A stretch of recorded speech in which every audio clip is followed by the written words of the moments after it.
Mind decapitated, body contaminated, soul degenerated, and for lack of a better four-letter word, dead. Walking dead, talking dead, breathing dead, hardly surviving, barely existing, dead. Chalk line, outline, dead. At the scene, and there I was, oozing spiritual DNA, smeared by Satan's fingerprints left behind for no one to find, cause the perpetrator wore a mask of illusion. For he was I and I was he. They had no killer to see, cause the killer was me, poisoning myself. And only I knew who he was, doing as he always does, laying on his back beneath a guilt-stained sheet on the cold, hard pavement of a sacrificial street called Do or Die, covering up the truth and living a lie. Tattered, shattered, and scattered remains of lost yesterdays, and all my troubles seemed so right in my face, smacking me like the punk junkie with a foot up his ass that I was, because my Reeboks needed detox from the Timberland boot called Kanai jean,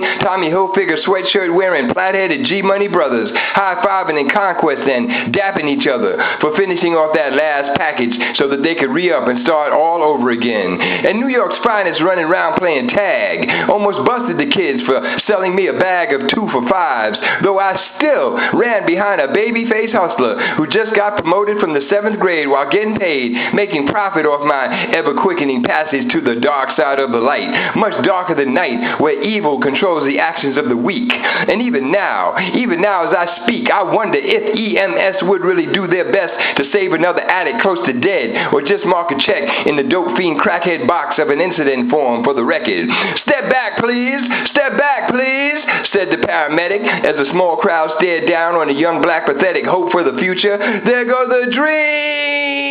An old woman screams as vital signs registered con games and schemes that diminished with every bleep. And as I slipped into a sleep, hopefully death would not creep, and I'd wake up in time so that an overdose corpse would not be mine to read about in tomorrow's early morning edition. And while wishing for angelic intervention, it was never my intention to live or die like this, drowning in a pool of vomit and piss, looking up from the ground at faces that were only concerned about a juicy piece of gossip that could be spread. And there I was, dead, cordoned off by reflecting black and yellow police department tape, praying to God that it wasn't too late to get up and leave the scene of the crime.